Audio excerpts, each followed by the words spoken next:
थल किसके स्थान पर होता है? सिर्फ के स्थान पर। तो वो पाया बना लेना, क्री थल ये स्थिति है। तो यहां पर क्रिय चार पुंजिते लिटी सूत्र के विषय में कहा जा रहा है, लिट पर क्री का अनुप्रयोग कर दिया। तो यहां पर ध्यातव्य बात यह है कि द्वित्व निमित्तक अच अभावा, क्योंकि यहाँ इडागम हुआ नहीं है, द्वित्व निमित्तक अच का अभाव होने से दुर्वचने ची इति गुण निषेध होना, दुर्वचने ची सूत्र से यहाँ गुण निषेध नहीं होगा, बल्कि यहाँ पर पहले तेरा पूर्वम गुण, पहले गुण होगा पश्चात बाद में द्वित्व होगा। इसलिए स्थिति हो चुकी है अब गोपायाम कर था। ठीक है, कहते हैं ये जो है थल का था है, ये बलादी आर्धातुक है। तो बलादी आर्धातुक को तो इडागम होता है। ठीक है, बलादी आर्धातुक को क्या होता है? इडागम होता है। तो भैया इडागम क्यों नहीं हो रहा है? आप ग्रुप आगे चल के गोपायाम चकर्था बना रहे हो, इडागम नहीं कर रहे हो, तो उसका कारण बताया जा रहा है। वो कारण ये है, इस बात को जरूर समझ लेना। जो यहाँ इट की व्यवस्था को समझ लेता है, कभी भी जीवन में इट को लेकर के कंफ्यूज नहीं होता, चाहे तो तिङंत स्थल में इट की व्यवस्था हो या कृदंत स्थल में इट की व्यवस्था हो।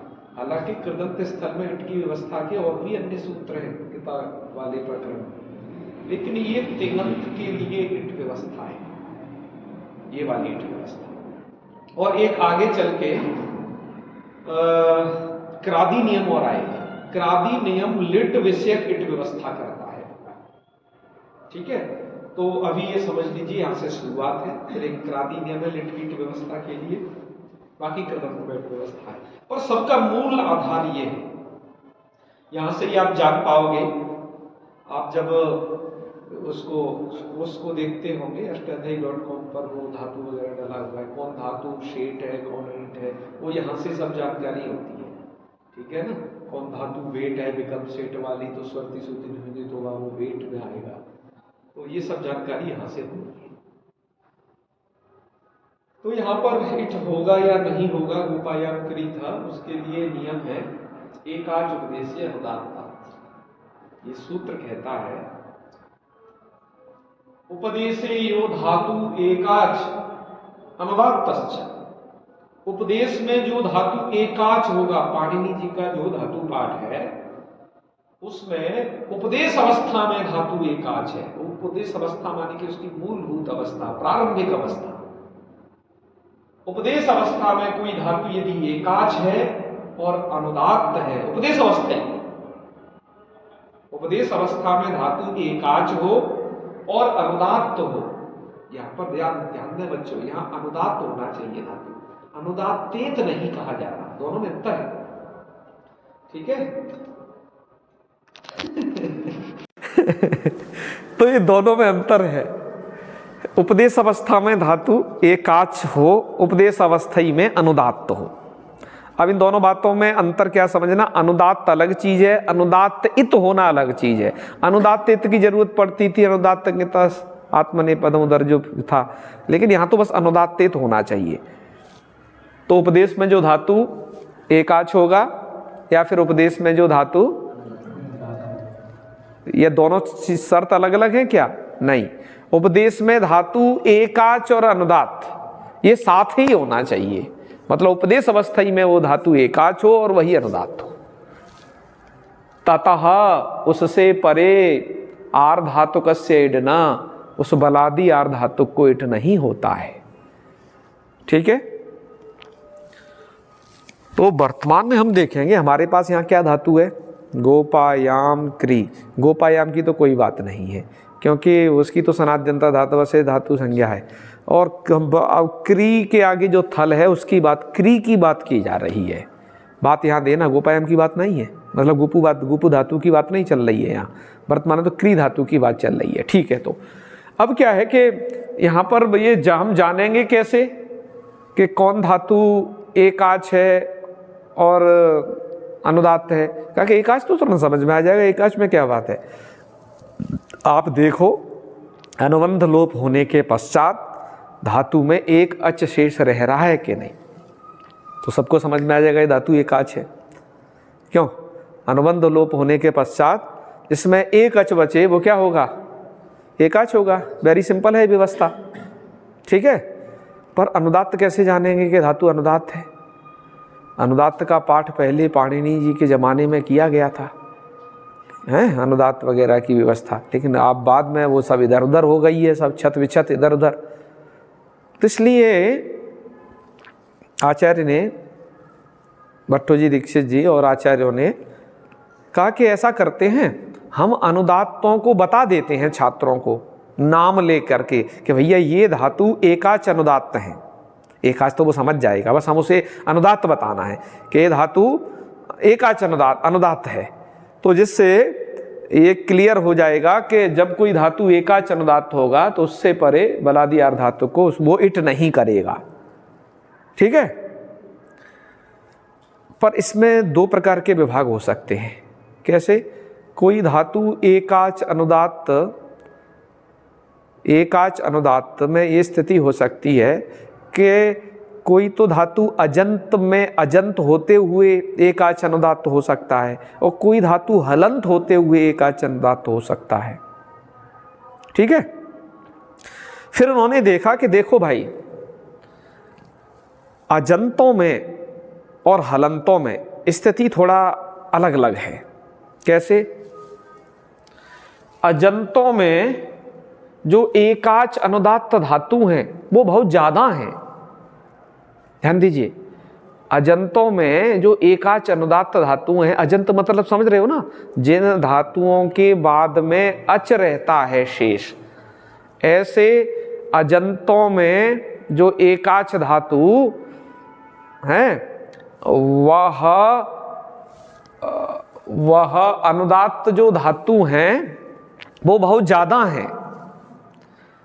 तो इसलिए जब इन्होंने अजंतों में गिनवाया तो अजंतों में इन्होंने एकाच अनुदात्त नहीं गिनवाए, मतलब एकाच उदात्त वाले गिनवा दिए, जिससे ये जाना जा सकेगा कि इनको छोड़ करके इन जो धातु यहाँ पढ़े, इन्हें छोड़ करके जो और धातु हैं उनमें आपको इडागम का निषेध कर रखना है।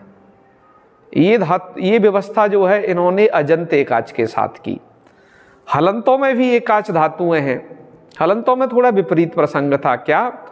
हलंतों में जो अनुदात्त धातु थे, हलंतों में जो धातु अनुदात्त थे वो जो है कम थे, ठीक है। इस बात को देखो यहाँ लिखा है क्लियरली इस तरीके, इसको पहले पढ़ लेते हैं फिर मैं आपको और समझा देता हूँ। संदर्भ प्रसंगौ एकाच उपदेश अनुदात्तातिथि सूत्रे उपदेशे एकाच अनुदात्त धातोः परस्य बलादे आर्ध धातुकस्य इट निषेधो विहितः, ठीक है। किंतु धातुषु उदात्तादि परिज्ञान परंपरा अतीव भ्रष्टा इत्य आशंक्य ग्रंथकारः अनुदात्त धातूनां बोधं कारयति। एकाच अजंतेषु धातुषु, ध्यान दीजिए, एकाच अजंत धातुषु अनुदात्त धातवः अधिकाः उदात्त धातवो न्यूना अतः कारिकायाम उदात्तान संगृह्णाति। जो अजंत धातु थे उन अजंत धातुओं में अनुदात्त बहुत ज़्यादा थे, उदात्त बहुत कम थे, इसलिए कम वाले को गिनवा देंगे, ज़्यादा वाला समझ लिया जाएगा। इसलिए जो अजंत धातु वाली जो एक कारिका है उद्री दंतई, ये कारिका, इसमें उन्होंने एकाच उदात्त धातु गिनवा दिए, बचे खुचे सब अनुदात्त हो जाएंगे। यहाँ की स्थिति समझ में आ गई।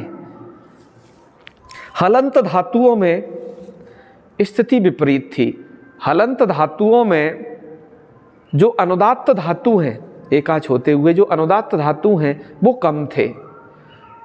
तो इसलिए जब हलंत धातुओं में गिनाने का आया, आगे सकलरी पचमोचर चबोध जो गिनाए हैं, तो वहां पर उन्होंने अनुदात्त ही डायरेक्ट गिना दिए। तो इसलिए क्या होगा, ध्यान दो बच्चों, इसलिए क्या होगा, हलंतों में अनुदात्तों में डायरेक्ट निषेध हो जाएगा, क्योंकि सूत्र जो है अनुदात्तों में ही निषेध करता है, अनुदात्त ही वहां पर गिनवाए गए हैं। और अजंतों में जो गिनवाए गए हैं वो उदात्त गिनवाए गए हैं, अतः उनमें नहीं निषेध होगा इट का, बल्कि जो बच गए उनमें निषेध होगा, क्योंकि बचे कुचे उसमें अनुदात्त हैं। इस बात को समझ गई कि नहीं माधुरी? अजंत और हलंत की बात को समझी? चल तो एक बार बता दे, बता इस बात को फिर से। हाँ बोल बोल बोल।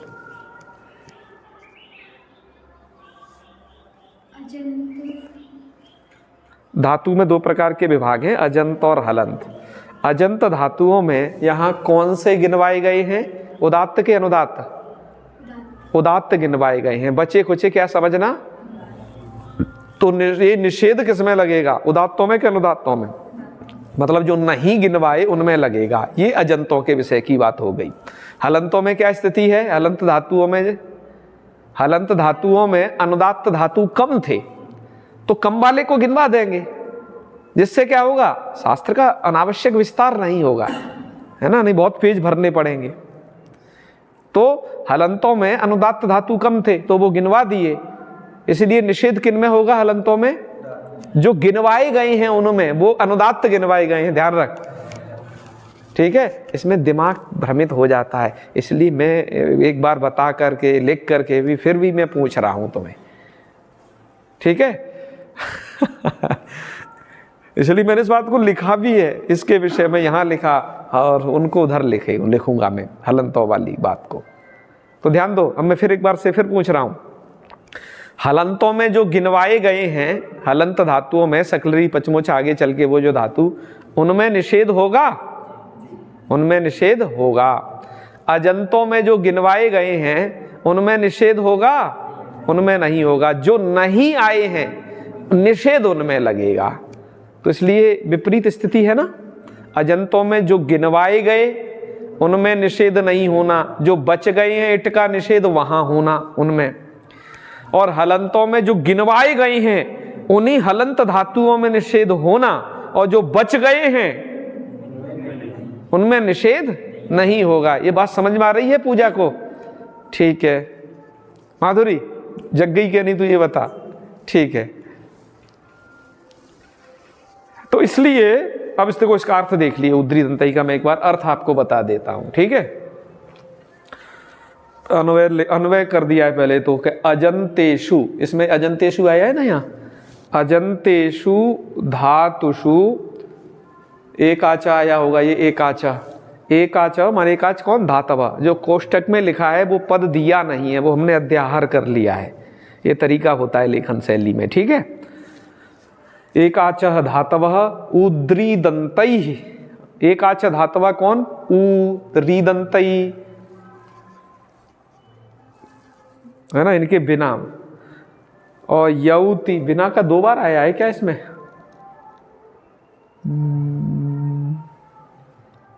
एक ही बार आया है ना बिना यहाँ, ये वैसे एक ही बार देना था, पर चलो उद्री दंत ही बिना। अच्छा यहाँ पर एक विभक्त्यंत दे दिया इसलिए उसके साथ बिना जोड़ दिया, उद्री दंत ही बिना, और यौति रुक्षणु सिंह श्री भी बिना, और ब्रिंग ब्रिम भ्याम बिना, तीन बार बिना इसलिए जोड़ दिया, वो अलग अलग विभक्त्यंत से थे।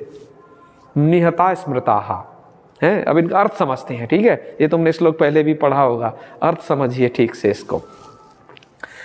अजंतेषु धातुषु एकाचो धातवः, अजंत धातुओं में जो एकाच धातुएं हैं, ऊद रीदंतई, ऊत मतलब जो धातु दीर्घुकारांत हैं, रीदंतई जो धातु दीर्घ रीकारांत हैं। उदाहरण के लिए जैसे दीर्घ उकारांत हो गया भू, दीर्घ रीकारांत हो गया जैसे प्री, पालन पूर्ण हो आगे आएगा, भू को तो जानते ही हो। इत्यादय बिना माने इनको छोड़ करके, इनको छोड़ दे रहा क्योंकि ये तो उदात्त हैं, क्योंकि इनके जो इनसे जो बच गया है वो अनुदात्त है, ध्यान रखना इनमें है। यौति माने यू धातु, रू है ये धातु एक अलग है, क्षणु है, सींग है, स्नु है, नुक्षु सुई डिंग श्री भी, ये तो डायरेक्ट धातु ही धातु पढ़ दिए। और यहाँ पर ये बताया कि वो दीर्घ उकारांत वाली सब धातु, बहुत सारी धातु दीर्घ उकारांत है, वो सब आ गई। बहुत सारी धातु दीर्घ ऋकारांत हैं, वो सब इसमें आ गई। एक एक उदाहरण में बस डाल दिया था। और यू रूपने वाली सब श्रीफी। और ब्रिंग ब्रिय भ्याम च, ब्रिंग और ब्रिय से बिना मतलब इन धातुओं को छोड़ करके अन्य धातव, जो धातु बच गई वो निहताः अनुदात्ताः स्मृताः कथिता, वो इनसे जो बच गई वो धातु कैसी हैं? वो अनुदात्त हैं। इसका मतलब ये पढ़ी गई कौन है? उदात्त है। निषेध उदात्त में होता है या अनुदात्त में होता है? अनुदात्त में निषेध होता है, जो धातु अनुदात्त होता है उसमें। ठीक है, इसका अर्थ समझ गए? कहीं दिक्कत तो नहीं? निहता माने अनुदात्ता, बच गए नहीं, वो तो बिना का अर्थ है इनको छोड़ करके। निहता माने अनुदात्ता, स्मृता माने कथिता। ठीक है, इसलिए पूछा कि इस शब्द का अर्थ लगता नहीं, हम बचपन में ऐसे ही पढ़ लिए, याद कर ली, कभी अर्थ नहीं लगा, फिर आगे चल के बहुत लगा कि अच्छा ये है इसका मतलब। हमने ऐसा था नहीं, बचपन में ऐसे ही घोंट लिया था, बाबा गुरु से पढ़े थे, अर्थ नहीं लगाता था, हम इसमें कोई टेंशन नहीं पालते थे, नहीं लगा तो नहीं लगा, आगे लगेगा, मस्त रहते थे, तो आगे लग ही गया। क्यों? चल तो आगे बढ़ते हैं फिर। इसलिए हमने जब इस स्लाइड को बनाया तो अपने सभी अनुभवों का प्रयोग करके पढ़ाया उसमें। और इधर की स्थिति तो बिल्कुल क्लियर है। जो हलंत धातु हैं, हलंतों में एकाच, उसमें अनुदात्त कैसे पहचानेंगे? जो पढ़ दिए वो अनुदात्त, और जो बच गए वो उदात्त हलंतों में। और हलंत वलंत कब देखना है? अनुबंध लोप हटा करके देखना है, चाहे तो अजंत धातु में, चाहे अनुबंध लोप कर लेना। ठीक है, तो इसमें तो जो पढ़े गए हैं, इसमें तो जो पढ़े गए हैं वो सब धातु कैसे हैं? अनुदात्त हैं, उनमें निषेध लगेगा। तो इसलिए आपको ये जानना लगेगा निषेध, इसलिए आपको ये जानना जरूरी हो जाता है कि इटागम हमें बलादी अर्धातुक के परे रहते किन धातुओं को करना है, किन को नहीं करना है, यहां से पूरा ज्ञान हो जाएगा तुम्हें। इसलिए इन्हें याद होना बहुत जरूरी है। हम बहुत सारे बच्चों से याद करवा लिए थे वहाँ इनको, है ना, कुछ पुरस्कार भी देते थे, तो उन्हें याद करवा दिए थे। अब इसको वरदराजाचार्य जी ने तो क्या किया है, जैसे क से उठाया है कि कांत धातुओं में, क अंत वाली धातुओं में सक्ल कह, सक्लरी धातु एक है, सक्लरी धातु का सक बचता है, एक है, मतलब एक ही अनुदात्त है। कहा समझना, एक ही अनुदात्त है। और चांतेसु पच मुच रिच बच बिच सिच षठ, उसमें ये 6 हैं। छांतेसु में प्रच्छेत्ये कह, माने उन्होंने क्या है कि भाई अनुबंध लोप होने के बाद जो हलंत धातु है उसमें क्या शब्द बच रहा है, तो उन्होंने क से आरंभ किया। क का मतलब अजंतों की तो बात खत्म हो गई, अब क ख ग आई ऊ खत्म हो गए, अब क ख ग च छ ज ट ठ रण ये सब चल रहा है। समझा बच्चा? अजंत वाले थोड़ा ध्यान दो इधर। जब ये लिखा तो सबसे पहले उकारांत को पकड़ा, इसका मतलब अकारांत आकारांत सबके सब धातु जो है अनुदात्त है। ठीक है, ऐसे पकड़ो इसे। उकारांत जितने भी हैं उदात्त, और इकारांत दीर्घ ऋकारांत, ह्रस्व ऋकारांत तो सबके सब अनुदात्त, दीर्घ ऋकारांत सबके सब उदात्त। ठीक है, दीर्घ एकारांत ऐकारांत ये जितने भी है ये सब के सब जो है क्या है? अनुदात्त हैं, उनके विषय में कुछ नहीं कहा। फिर ये आए कि जहां पर सीधा सीधा धातुओं को पकड़ पकड़ के पढ़ा, जैसे यू रू शुणु, यहां धातुओं को सीधा पकड़ा, सींग का सी ईकारांत धातु पकड़ी, और स्नु यानी कि देखो अभी तक आपने समझा कि इसका मतलब यहाँ दीर्घ उकारांत दे दिया, तो ह्रस्व उकारांत जितने भी धातु होंगे वो क्या होंगे? सब वो सब अनुदात्त होंगे, पर कुछ उदात्त भी हैं उनमें ह्रस्व उकारांतों में। जैसे कौन? रुक्ष, यू रुक्षणु, और ईदंत तो वो था सबके सब, है ना, उधर था अनुदात्त में, लेकिन ईदंतों में सी धातु होगा, वो क्या होगा? अनुदात्त होगा। उकारांतों में स्नु, नुक, छु, सुई, और फिर ईकारांतों में डींग का ई पकड़ा, वो डींग धातु पकड़ा, श्री धातु पड़ा, और रीका ह्रस्व रीकारांतों में केवल ये 2 धातु। बस इनको याद कर लेना कि इनमें आपको इट आगम भूल से भी नहीं करना है। इसमें जो बच गए, इसमें नहीं इसके पेट में आ पाए, उन सब में कर लेना है। आजादियों की वो अजंत धातुओं की स्थिति ये है ना, अंत से विधान है सब। इधर जो है उस क्रम से चलेंगे, क ख ग घ ङ च छ ज झ ञ ट ठ ड ढ ण, इस क्रम से चलेंगे, थोड़ा ध्यान रखना इस बात को। तो कांतेषु और खांत छांत का है क्या है वो, क ख ग घ, और जो अंत वाले 4 बच गए, वैसी कोई धातु है नहीं। तो जब भी आप देखो कि ये धातु अनिट है, कांतेषु में एक ही अनिट है। सबसे पहले धातु के अंत पे जाना, हलंत है तो, और देखना ये क्या अंत वाली है, तब यहां से उसे फंसाना। चांतेषु चांत में 6 धातु आपको दिख गई, इनमें कोई इटागम मत कर लेना, ये अनुदात्त है सब 6 धातु। छांतेषु, जानतेषु,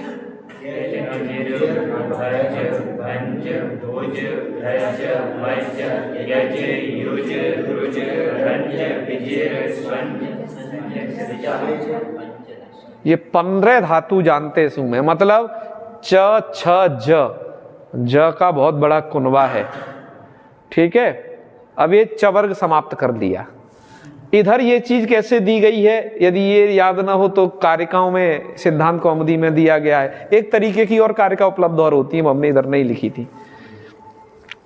सक्लरी सक्कांतेषु, और चांत पच मुच रिच वच विच सिच, है ना, और प्रच्छ एक ही है, प्रच्छ त्यज निजिर भजह भंज भुज भ्रज मज्जी यज युज रुज रंज विजर स्वंजी संज सृजह, यहां तक समाप्त कर दी, जानतेषु खत्म। इसके बाद दांतेषु में चले, अद छुद खिद छिद तुद नुद, पद पद यहां पर स्यन विकर्ण ली जाएगी, विद स्यन विकर्ण वाली, विनद स्यन विकर्ण वाली, और शद शद स्विद स्यन विकर्ण वाली, और स्कंद हद षोडशा, ये 16 धातु दांतेषु में हैं, जिनमें इडागम बिल्कुल नहीं होगा, ठीक है।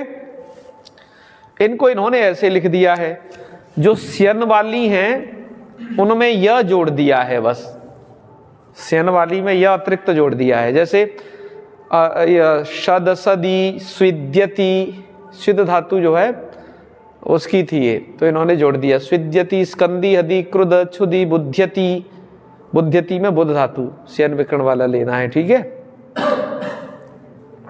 यहां तक। और बंधिर युधिर रुधिराधीर विद सुदा साधि सिद्ध्यति, यहां तक ले लिया। तो ये हो गया शाद शाद सिद्ध्यति, ठीक है। फिर जो है छांतेषु हो गई, ये क्रुद्ध क्षुद्ध बुध स्यन विकर्ण वाली, बंदे युधिरादि व्यध तक हो गई, और शुद्ध साध सिद्ध्यति एकादश। तो ये कितने हो गई, ये धांतेषु में है, नीचे वाली वो वाली धांतेषु में है, ये वाली धांतेषु में है। अरे शुद्ध साध ये उधर ही लिखना था, है ना, ये इधर धांतेषु इधर आ गया है, हाँ, शुद्ध सिद्ध साध एकादश। ये 11 धातु हैं धांतेषु में, जो कि अनिट है। और नामतेषु मन हनि द्वऊ, और यहां पर भी दे दिया है ये, हाँ। और पांतेषु में आपक्षेप, और ये हो गई त्रयोदश धातु, पाफा भा, और भांतेषु में यव रभ लभ, 3 ही धातु हैं बस, इनमें डागम मत करना। और मानतेषु में गमनम यमो रमी, एक श्लोक है गमनम यमो रमी, ये 4 धातु मानतेषु में। तो पफ बफ म तक हो गया है ना, मतलब ये 25 अक्षर पूरे हो गए, उनमें से कुछ ही अंत वाले ये थे। शांतेषु में